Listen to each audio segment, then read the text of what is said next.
So we were talking about last week, we finished chapter 9 of the Maimer Va'ata Tetzaveh, of the discourse, and in it, the Rebbe discussed that when a Yid feels, even if he's in a very physically and spiritually good place, life is good, he has what he needs, she's even very spiritual, he learns a lot, whatever it is. And they're doing very well, both physically, materially, and spiritually. But, being that we are in exile, in other words, the Mashiach has not come yet, and therefore God's not revealed in the world the way he should be, so this breaks him, this destroys him, this crushes him. And we're going to learn now on page 71, in chapter 10, that when a Yid is broken over the fact that we're in exile, it's even a deeper, that comes from the essence of the soul. That feeling comes from the fact that the essence of our soul is revealed.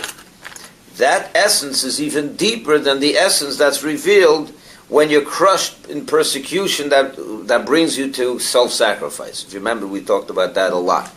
So let's begin number 10. Page 70.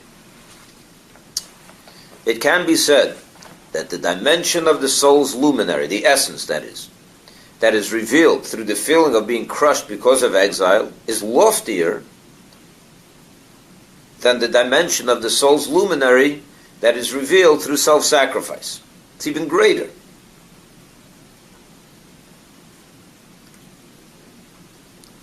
Look at 127 on bottom.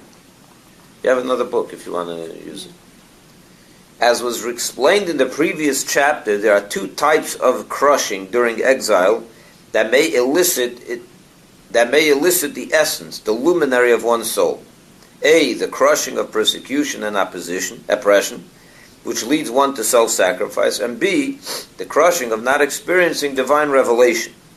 In this chapter, our discourse will explain why the latter elicits a loftier dimension of soul essence, the luminary, than the former. All right? And he continues up on top. The concept is as follows. One of the reasons that at Matan Torah there was only the beginning. They began to observe at Sinai when God gave them the Torah. They only accepted, and that was only the beginning. And in the days of Achashverosh, which was the first time the Jews went into exile in Babylon, there was an acceptance. That's when they end, as it says, and the Jews accepted. In other words, that was a full acceptance. It was a greater level of commitment and acceptance of Torah when they were in exile under Achashverosh in the story of Purim, than the acceptance that they had done at Sinai. What was the reason? Is because when they said, we will do, before we will listen, at Matan Torah by Sinai, when they accepted it wholeheartedly, then they did it because God had held a mountain over them like a vat. It says that God held a mountain over them. And he said, you have to accept my Torah. If you don't, I'm going to drop this mountain on you. So what is the meaning of that, of course? It doesn't mean literally that he held a mountain over their head. What it means is, as he's going to explain, a revelation from on high. He revealed to them such a love, such an incredible closeness, that they saw God at such a level there was no way they can say no. It was almost like it was forced on them. In the days of Achashverosh, by contrast, their acceptance of God and His Torah was by their own volition, in the absence of divine revelation. In other words, like this, what he's saying is, when God is revealed to you in the most open way, and shows you miracles, shows you love, shows you everything, and then he asks you, would you like to accept my Torah? And you say yes, because you simply can't say no after such revelation. Did you really accept it? You did, but it's not you. It was almost superimposed. It was something that you couldn't say no. It's not that you wanted to accept it. You had no choice. That's also not one of choice.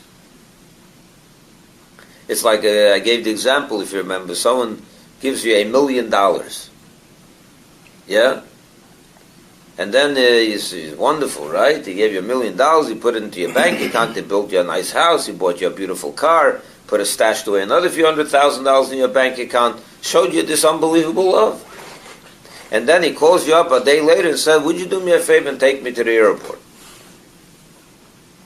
And you say yes. Would you say, wow, that was nice of you? That was a nice, good choice. Was that a choice? No. Did you say yes by choice? Of course not. You had no choice. You couldn't say no. You can't say no to someone that has been so good to you and he asks you for something so simple. You're going to say no? But that's not your choice. You almost have no choice. That's what happened at Sinai. God showed them such love. That's what meaning he lifted her over a mountain. He meant a mountain of love. And said, take it. Well, you're going to say no? So that wasn't by their own volition. It wasn't by their own choice. But by Achashverosh, in the time of Purim, there was no love. And there was no closeness. There was no revelation of any sort. Look what he says. In the days of Achashverosh, by contrast, that's why their acceptance of God and His Torah was by their own volition. Then it was real. When they said yes then, when they accepted upon themselves to do the Torah, that was a real acceptance. That was by their own choice. There was nothing imposing upon them. No love, no nothing. There was no revelation. So when they said, we want to accept the Torah and be committed to God, that came from their own heart. That was real. It can be said, therefore, he says further, that the faith of Israel that stems from the heavenly soul's divine vision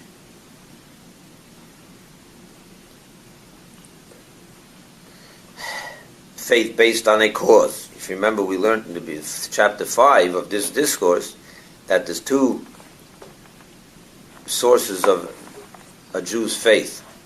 One is that his neshama, his soul up in heaven, sees God, and therefore he doesn't need to be convinced, he believes it, because when you see something, you know it, it's to be there. But then there's even higher, is when you begin to realize that it's not something you see, this is something you are. Your neshama is one with Hashem. So it's deep, it's much further, it's much more than seeing. Yeah? You understand what I'm saying? Yeah. It can be said that the faith of Israel that stems from the heavenly soul's divine vision, faith based on a cause, is similar to their prefacing of we will do and to we will listen at Matan Torah. That's similar to the acceptance that they had when they got the Torah at Sinai, because of a revelation from on high. What was the reason they accepted the Torah at Mount Sinai? Because there was some cause. There was a cause. God revealed Himself to them. It was a tremendous love, a tremendous closeness. That's similar to the faith that we have based on a cause, which is our neshama sees God in heaven. It's not innate. It's not coming from within us.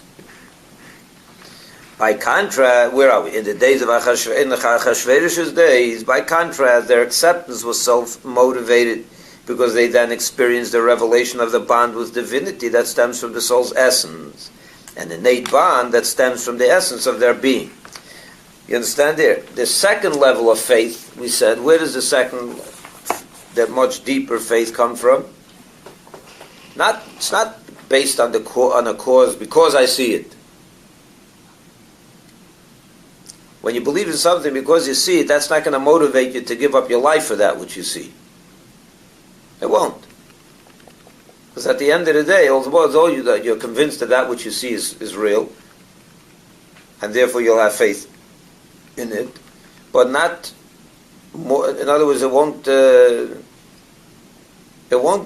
motivate you to give up your whole life for it. I mean, why should you? After all, my life is more important than what I see. So although I'm convinced that God exists, but I'm also convinced that I exist. And therefore, if my existence is in opposition to God's existence, I may choose my own. Although I'm convinced that God exists, because I see Him. But when that's a faith, your faith in God is strong, no question about it. You don't need to be convinced, as your neshama sees it. But it will get you up to a certain point. It won't motivate self-sacrifice. But when your faith is based on the essence of the neshama, which is one with Hashem, it's not something you see. It's something you are. You can't deny yourself. If you realize that you and God is really the same, Hashem is you. You are Hashem, meaning you are innately bound up with Hashem, that you can't deny under no circumstance. You're denying yourself. So if you put to the test of life or death for the faith in Hashem, you're going to choose to give up your life. In other words, one faith is based on a cause, because my soul sees it. Another faith is based on my innate bond. It's not a cause, an outside cause. It's like this acceptance of the Jewish people by Sinai as opposed to their acceptance in the days of Achashverosh. In the days of Sinai, they accepted the Torah because there was a reason behind it. There was an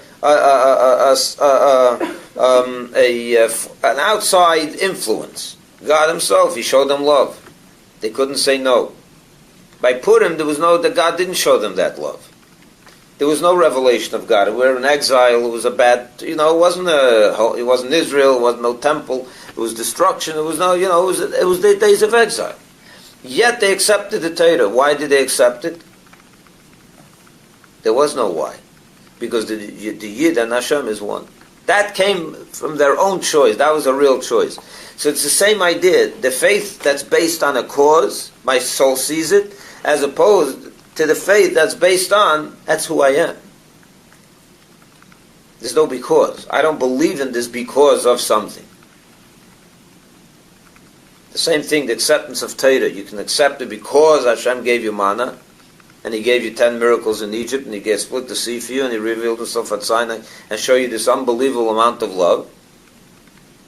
Or you take the person to the airport, you believe in Hashem, because you just want to be a nice guy.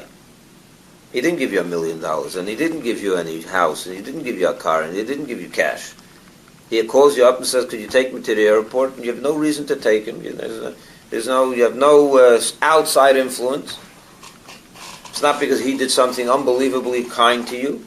Okay. So why are you taking him? Because you decided you're going to take him. You're a good person. Mm-hmm. That comes from your own choice. That's more important. Sure. So the Torah that they received and accepted at Sinai was because God gave them $1 million. The Torah that they accepted at Purim was no $1 million, it was no nothing. God comes, concealed, you want to accept my Torah? And we say yes. Why'd you say yes? The onlooker said, why'd you say yes? At Mount Sinai, you had an answer. You gave me $1 million. You showed me such love, miracle after miracle. How could I say no?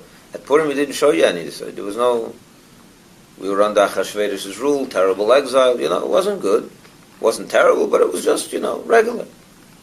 Why'd you say yes? Internally. Because the essence of my soul was revealed. Okay. I couldn't say no because of that.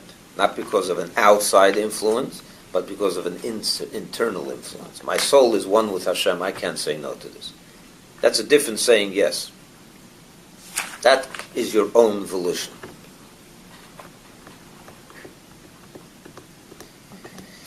And then he continues, more specifically. It may be said,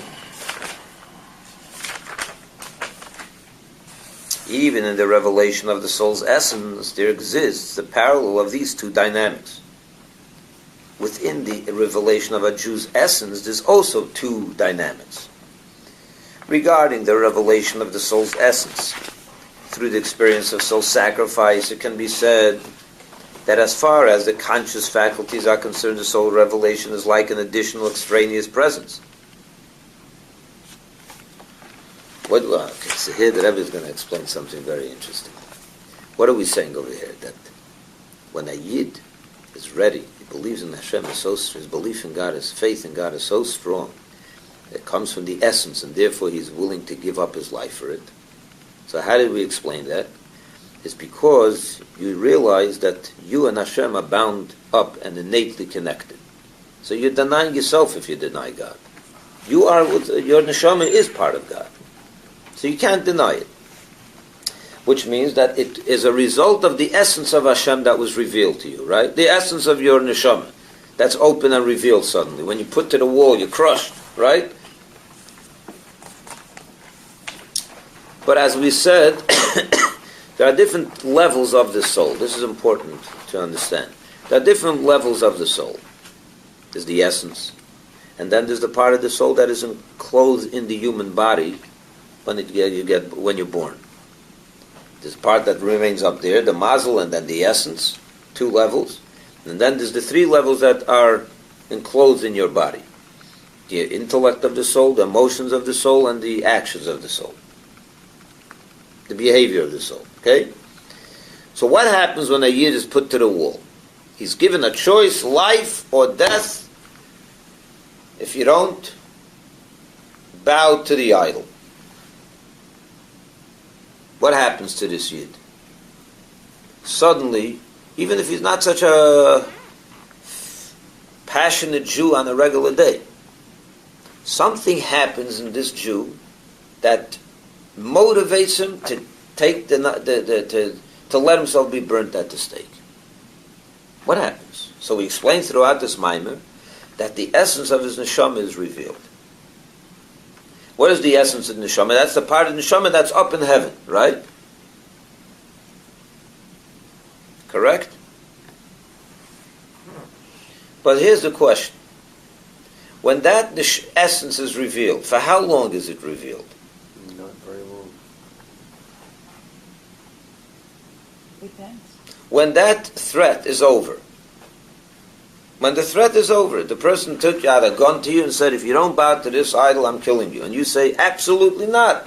His neshama's essence was awakened. And he's ready to go to die for Hashem.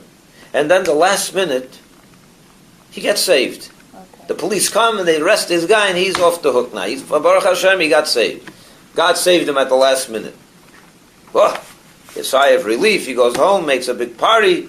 A week later, is this guy's essence still aroused? No. Maybe not. Depends on the person, the impact that Yeah, that but had it on could the be that person. not. It could be that Most not. likely not. Could be not. What does that mean? That means that at the end of the day, the essence of his soul and the level of the soul that is enclosed in his body, the more conscious levels of the soul, have not quite connected. It hasn't penetrated his conscious level of his soul. And that's why a week later he can feel like he's the same Jew that he was 2-3 weeks ago. Not so passionate, not so motivated. The essence came and went. It's almost like visited him and it's gone again. He got a visit from his essence, and the essence now said goodbye till the next crisis. Okay. Let's take a look inside. The last line on page 70. Regarding the revelation of the soul's essence, you with me? On page 70. Regarding the revelation of the soul's essence through the experience of self-sacrifice, it can be said that as far as the conscious faculties of the soul are concerned, the soul's revelation is like an additional extraneous presence. It hasn't penetrated and fused and become one with the conscious levels of the soul. As we in fact observe, he gives an example. There were many people who, when living in a place where observance of Torah and mitzvah was prohibited, like in Russia, exhibited actual self-sacrifice for many years. It was unbelievable, their determination, their commitment to God. They would allow themselves to get arrested, persecuted. You can't believe it. Yet, when they later migrated to countries where Torah and mitzvahs can be performed without constraint, came to America, to Israel, wherever, the self-sacrifice they previously possessed is not so apparent. We don't see that passion. Where'd it go? You would expect these people would come to America and turn the world over here. They're so motivated, they're ready to give up their life. Why aren't they ready to give up a little sleep? But it just doesn't happen that way. They come here, they mold in, they fit in, there's a melting pot, they join the crowd.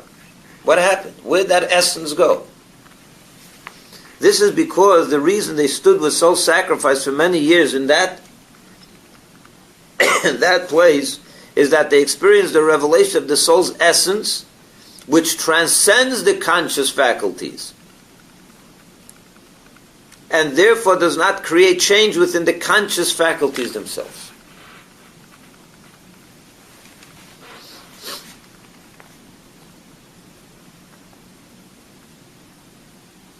You with me? So it's just temporary for Yeah. the time? Right. When the crushing was taking place, the oil came out. Mm-hmm. The luminary was revealed. But when you stopped crushing them, they reverted back to the conscious levels of the soul. That part of the soul has not been infused and illuminated by the essence, so it's not so motivated anymore. It's just the regular guy once again.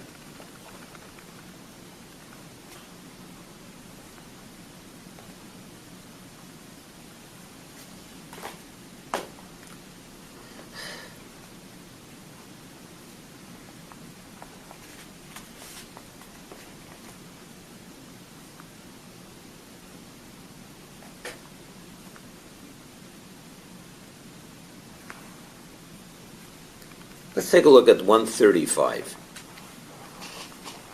Second paragraph. Because their self-sacrifice was motivated by divine concealment, right? They were crushed and they were... The concealment awakened the concealed dimensions of the soul, which transcends revelation and did not significantly affect their conscious faculties. Their conscious faculties remained in darkness, even while they exhibited self-sacrifice. That's why after it was all over, they reverted back to their old way. Yeah.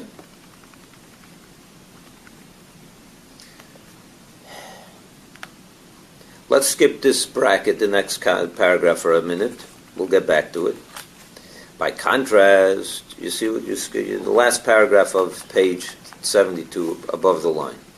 By contrast, when the soul's essence is revealed because of the brokenness of being in exile, you're not crushed. No one's putting a gun to our heads, but we're still crushed because we're broken because of the exile. There's no gilui of the Shekhinah. The divine presence is concealed. That's breaking us. Yeah? His conscious faculties, the character of his conscious faculties are as if one with the essence. Right, let's go back to the brackets, yeah? The same page. If you remember, we explained in chapter 5,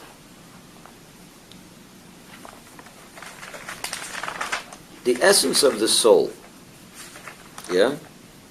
We said in chapter 5, where is it? I'd like to refer you to it.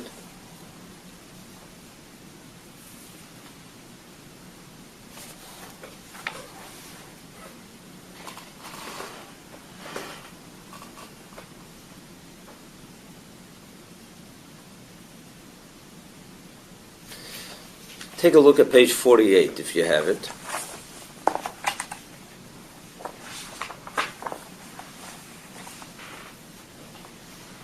Second paragraph, you see it? Internalization of faith, you with me? Internalization of faith by the body-bound part of the soul requires the revelation of the innate bond of the soul's essence with divinity. That's a deeper level of faith, right? It's not because our mazel sees it. It's because we're innately bound with Hashem. Our soul and Hashem is one. And he explains, these are the words that I want you to follow me with. For the soul's essence is the essence of the body-bound part of the soul. In other words, we said like this, there are two parts of the soul. We're dividing the soul into two parts. The part that's up in heaven, that has not been bound to the body, and then the body-bound part, right? the essence is the essence of the whole soul, right? Of that part that remains above, of the part that is down here in the body. So what does it mean? What does it mean that what are we saying now? That when a Yid is crushed in exile because of persecution, so his soul might be on fire suddenly, his essence was revealed, but it hasn't penetrated and it hasn't illuminated the body-bound part of the soul, the conscious levels of the soul, and therefore when the thread is over, so is the whole inspiration. Because that essence hasn't quite penetrated and affected the body-bound part of the soul. But in chapter 5 he said something a little different, seemingly. Over there he said that the essence of the soul is also the essence of the body-bound part of the soul. So if that's awakened, why isn't it affecting the body-bound part of the soul? It's the essence of the whole soul. It's not two separate parts. The essence is the essence of the whole soul. And that's what he's talking about, that's what he's asking in these brackets. I want you to read it inside with me. That the soul essence is also the essence of the conscious faculties, as above chapter 5, means, these are very important words, means that the soul's essence is their essence. But this does not relate to the nature of the nature of the conscious faculties themselves, to their character. Take a look at 136. In other words, the essence of the soul that is elicited by the persecution of exile, persecution, we're under threat, certainly does have a conscious effect. Sure, it impels the person towards self-sacrifice. That's happening in your conscious mind. To be so unwaveringly devoted to Torah and mitzvahs that he will actually consciously give up his life for his belief. That's no question. The essence is affecting his conscious level of his soul. And this is because the essence of the soul is also the essence of the conscious faculties. So when that's alive, it's going to motivate your whole soul, your whole body. Yet, this essence does not necessarily transform the character of the conscious faculties in any lasting way. It could. It could, but it not necessarily does it. Therefore, at a later time, when the person is not under religious persecution, he may be without the same dedication and commitment that he had previously. In other words, like this. You have the two parts of the soul, the body part and the part that's up there, the essence. The essence is alive. It's shining a light that is overtaking the whole soul, because it's the essence of all the parts of the soul. It's not as if it shuts down this part of the soul and that's working. On the contrary, that's working. It's like a major flashlight shining, and it's lighting up the whole soul. So when your body is under that influence, it's affecting your whole entire being. The conscious level of the soul, your hands and feet, you're jumping into a fire.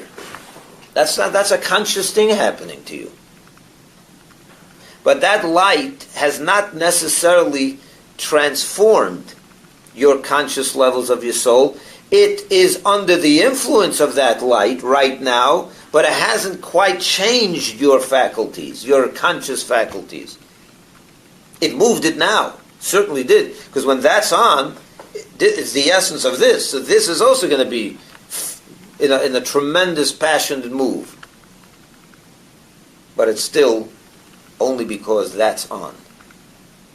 Turn that off, so the light's off. So this becomes this, and that light hasn't necessarily completely transformed the character of the conscious levels. Sometimes it does, but not always. And it could happen that it doesn't. You follow what I'm saying over here? But then there's sometimes that when the essence is aroused, it somehow affects your conscious faculties in a very long-lasting way, because it not only was the light on and it shined here from a distance, but that it became it transformed the character of your soul. Let's see in the Rebbe's words. Let's read from the brackets again. That the soul's essence is also the essence of the conscious faculties, as above in chapter 5, means that the soul's essence is their essence. And therefore, when the soul is on, they're going to be on. And the whole soul will jump into the fire, the whole body, everything will go to self-sacrifice. But this does not relate to the nature of the conscious faculties themselves, to their character. By contrast, when the soul's essence is revealed because of the brokenness of being in exile, that means what's happening over here? You're living a good life right here in Weston, Florida. You have all the food you need. You have all the necessary needs. You have a good house. You have a nice car. You have a good wife, a good kids. You have everything you need. And you have a government that helps you learn Torah. They even pay for lunch programs. They're willing to help you learn Torah. They're willing to assist you. They come to, where can I help you like your Hanukkah menorah? Town center, come be my guest. They'll all come and help you. They'll all come be part of the experience. There's no persecution at all. Freedom of religion. It's pure freedom of religion. You can do whatever you want. So why are you unhappy? Why is this Jew unhappy? He's still not happy. He's still agitated. Why is he agitated? Because he's lacking that connection. He's lacking when he sees that God is not revealed in the world. He can't sleep. He can't go on to his day's routine because of that. How do you connect? Why is that? What does that mean? What does that show? Lack of Torah? It's not a Stalin persecuting you and bringing out your essence. What's bringing out that? We said before that feeling crushed. Oy vey, God is not revealed. Mashiach is not here. That's because that's the feeling of being crushed, right? God's not revealed. You feel crushed. That's not coming from an outside influence. There's no goy or anti-Semite that's bringing out your essence because he has a gun to your head. What's bringing your essence out? Where's that coming from? Because you're lacking internally? That's within. That's internal. That's coming from your own. It's coming from your own essence. Exactly. Let's take a look over here. By contrast, when the soul's essence is revealed because of the brokenness of being in exile, his conscious faculties, the character of his conscious faculties are as if one with the essence. Look at 137. Here we are speaking of a unique individual. He understands that he enjoys a certain degree of physical and spiritual freedom. He realizes that he is living a relatively comfortable life, a life that others in previous generations of opposition would soon envy. Yet he is completely broken over the fact that he does not see godliness. And he does not experience the same revelation of divinity that was felt during the temple era. That the entire world is not conscious of the Creator. That God's perfect essence is not manifest in all to see. Who is this Yid, by the way? Who feels this way? I knew one Yid that felt this way. The Lubavitcher Rebbe. The Rebbe felt this way. He was totally broken. You can see it in his whole demeanor. Every time he spoke, he was broken over the fact that Mashiach is not here yet. And is that what he ate? He didn't get happiness? No, it was, of course, but the point is, it was just a general brokenness. He cried for Mashiach, wanted Mashiach, didn't stop talking about it. When, what is the problem? You have Chabad is thriving, you're teaching, you have thousands and thousands and thousands of people learning your Torah, following, it's great. The man was broken over this thing. How could it be Mashiach is not here yet? You can hear his talk. And he inspired the generation to feel the same way. That's the Moshe Rabbeinu, the Moses of the generation that brings out our essence. Like Mordechai brought out the essence then, but through self-sacrifice, the Rebbe brought it out in this feeling. He nudged the issue of Mashiach and made all of us feel a certain brokenness that we're in exile still. Let's go further in this note. This is a person who fully understands and appreciates the good things he does have, and yet he is so consumed with a desire for God that he feels utterly broken and crushed to his core. A person who has reached this level of spiritual awareness and consciousness has completely transformed his entire being, so that his very conscious faculties is in perfect harmony with his essence and yearns too for God.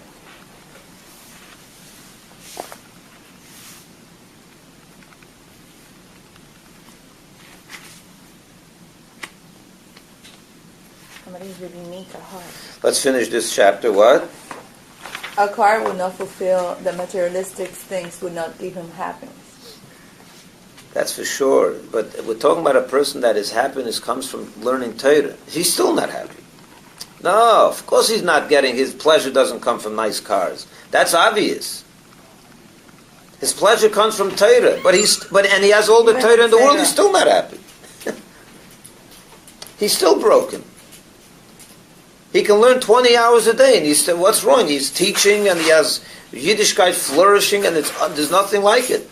There was never a time like this, and he's still not happy. It's not about him. It's about God is not revealed. Right. That's what it's about. Right. If God is not revealed to the whole world, he's broken. Then there's still evil in the world. Exactly. That's what's breaking him. And there is. There's a lot. Lots of it. But that's already, that's already something much deeper. That's a man whose essence has overtaken his conscious faculties completely, his character. Changed it. And on his conscious level, on a regular day where there's nothing happening extraordinary, the man is not, he's not content.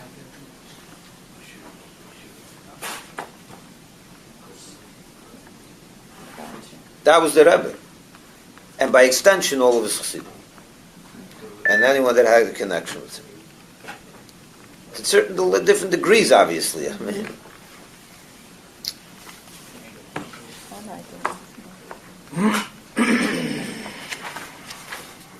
Now, the reason for that soul's essence and the character of the faculties are like two separate things. In the former case, where Yid that was in Russia, he was full of fire. When he came here, he was calmed down. It's because they're two separate, right? We said the essence hasn't quite changed the character of his conscious levels. Right. Now, the reason that the soul's essence and the character of the faculties are like two separate things is because even the soul's essence is characterized by some category. And this category transcends the character of the faculties. This is already we'll finish this. This is already a deeper. We'll finish the Maimer next week. We're almost done. And then we'll move on to other things. So we have one more week for this Maimer. Oh my God. Oh.